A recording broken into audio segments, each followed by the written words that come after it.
اسلام میں لونڈیوں کے بارے میں کیا احکامات ہیں؟ کیونکہ اکثر ایتھیسٹ لوگ اسلام کو اس وجہ سے تنقید کا نشانہ بناتے ہیں. اسلام میں لونڈی کا تصور یہ ہے کہ پہلے زمانے میں جب جنگ ہوتی تھی تو جب دشمن کے مرد قتل ہو جاتے تھے تو اسلام نے عورت کو قتل کرنے سے منع کیا. جو عورتیں گرفتار ہو کے آئی ہیں اب آپ کے پاس یا تو ایک آپشن ہے کہ ان سب کو کیا کر دیں, قتل کر دیں, یا ایک آپشن آپ کے پاس یہ ہے کہ ان کی شادیاں کرا کے باعزت طور پر ان کو کیا بنا دیں, مسلمانوں کی بولو بھائی بیویاں بنا دیں, یا ایک آپشن یہ کہ ان سب کو کیا کر دیں, ایسے ہی چھوڑ دیں, جاؤ بھائی آزاد ہو تم. نہیں یاری بات میرا خیال ہے. اگر ان کو قتل کریں تو یہ عورت پر کیا ہے, زیادتی ہے, ظلم ہے. اسلام نے جنگ میں عورت کو قتل کرنے سے منع کیا. اگر ان کو بیویاں بنائیں تو یہ فطری طور پر کوئی بھی اس کو کے لیے تیار بولو بھائی نہیں ہوگا. کیوں نہیں ہوگا؟ دشمن کی شکست خوردہ عورت کو کبھی بھی کوئی شخص بیوی بنانے کے لیے, بیوی پیرالل ہوتی ہے, آپ کے ہم پلہ ہوتی ہے. اسلام کوئی ایسا حکم نہیں دیتا جو نیچر کے خلاف ہو. آپ نے دشمن کو سے لڑائی کی, وہ آپ کے خون کے پیاسے تھے, ان کی عورتیں بھی مرد بھی, عورتیں بھی تو ان کے ساتھ لڑتی ہیں نا, یا اپنے شوہروں کو, اپنے جو مردوں کو اپریشیٹ کر رہی تھی. آپ نے زور اور طاقت سے اس دشمن کی پر قبضہ کیا, اب ان کی عورتوں کو اتنی عزت دے کہ اپنی بیوی بنا لیں, یہ عملی طور پر ممکن نہیں ہے. سمجھ میں نہیں آ رہی بات میرا خیال. اور تیسرے آپشن کیا ہے کہ ان کو ایسے ہی آزاد چھوڑ دیا جائے. آزاد چھوڑیں گے تو ان کی کفالت کون کرے گا؟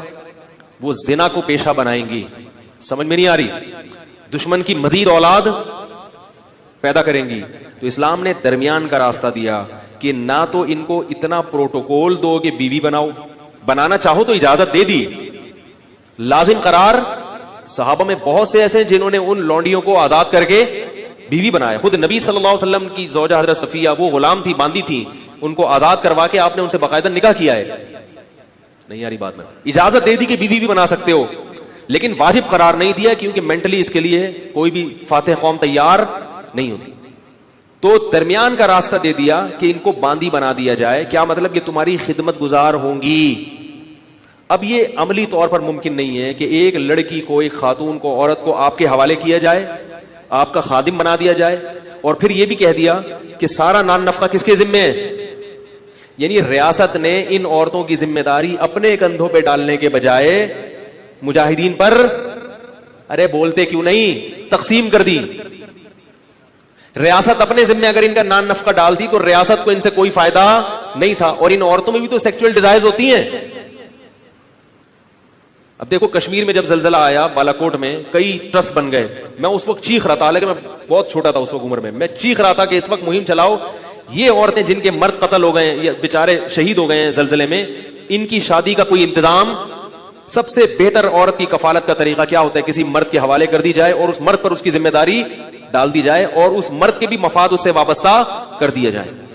لیکن ہمارے یہاں ان چیزوں پہ کوئی بات بھی کرے تو کیا ہوتا ہے, اس کو بیوقوف سمجھتے ہیں لوگ. عیدی سینٹر حل تھوڑی ہے ان مسائل کا. تو اسلام نے یہ نہیں کہا کہ ریاست ان کی ذمہ داری اٹھائے گی. اسلام نے کیا کیا, وہ مجاہدین پر اس کو تقسیم کر دیا اور باندی بنا دیا کہ تم اس کے مالک ہو. سمجھ رہے؟ اور اس مالک ہونے کا تم کیا فائدہ اٹھاؤ گے کہ یہ تمہاری خدمت کرے گی, اور یہ کیا فائدہ اٹھائے گی کہ اس کی ساری زندگی ذمہ داری بولو بھائی نان نفقہ کس کے کندھوں پر ہے؟ تمہارے کندھوں پر. تو اس سے بہتر صورت ممکن سوٹیبل کوئی صورت ہو ہی نہیں سکتی تھی.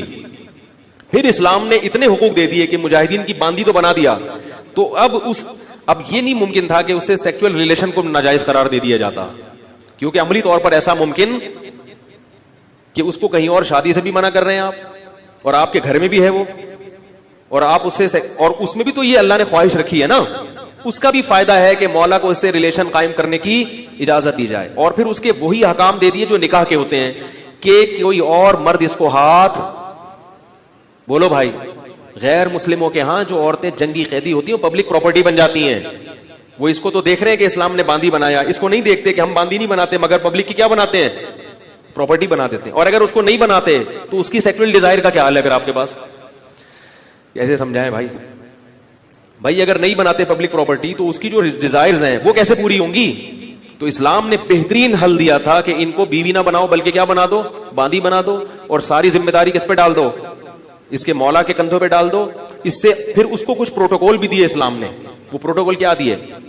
نمبر 1 قرآن نے کہا کہ قسم کھا کے اگر توڑ دے تو غلام یا باندی آزاد کرنی پڑے گی. اگر قسم کھا کے آپ نے توڑ دی, آپ کی ملکیت میں اگر باندی یا غلام ہے تو وہ آزاد کیے بغیر کفارہ ادا.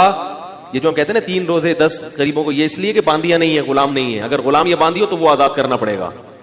تو ان کی آزادی کا بھی اسلام نے کیا کر دیا, ارے بولو نا یار, بندوبست کیا کہ کسی بہانے سے ان کو کیا کیا جائے, آزاد کی. جب آزاد ہوگی تو وہ بھی احسان مانے گی کہ اس نے آزاد کر دیا, لہذا وہ مسلمانوں کی دشمن نہیں بنے گی, وہ احسان مانے گی. اور دوسرا پروٹوکول یہ دیا, اور کئی کفارے اس میں. زہار میں کفارہ کیا ہے کہ باندی کو آزاد کیا جائے. کسی کا غلطی سے قتل ہو گیا, اس کا کفارہ کیا ہے, باندی کو آزاد کیا جائے. اور پھر ویسے بھی کہہ دیا کہ اگر کسی نے ایک دفعہ بھی زبان سے کہہ دیا کہ باندی آزاد